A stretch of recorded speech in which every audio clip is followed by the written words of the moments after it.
ఆ పిల్లోడు. అయితే ట్యూషన్కి వెళ్ళి వస్తున్నాడంట. సైకిల్ పంచర్ అయిందని చెప్పి సైకిల్ పక్కన పెట్టి చూస్తున్నాడంట. ఇలా కారులో ఎవరు వచ్చారంట. వచ్చి మేము ఎక్కించుకెళ్తాం రా బాబు, మేము ఎక్కించుకెళ్తారంటే వద్దని పక్కనే వెళ్ళిపోతానంటే పర్లేదు నేను ఎక్కించుకెళ్తారా అన్నారంట.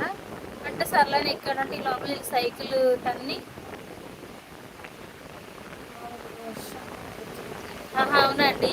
మా ఊర్లో అయితే లేదు, ముగ్గు పట్టింది. ముగ్గు బాగా గాలి కూడా వస్తుంది.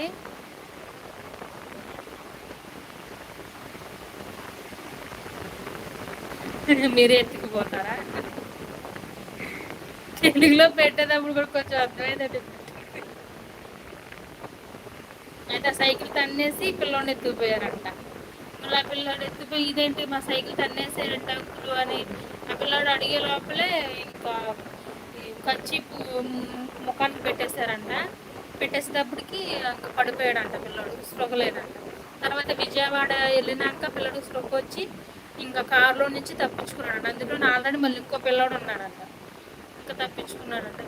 తప్పించుకుని ఇంక పోలీసుల దగ్గరికి మరి ఎలా వెళ్ళాడు మీడియాలో చెప్పారు. పిల్లడు మీడియాలో ప్రతి విషయం చెప్పాడు ఎలా జరిగింది అన్నది. అందుకని పిల్లలు చాలా అంటే చాలా జాగ్రత్త అండి.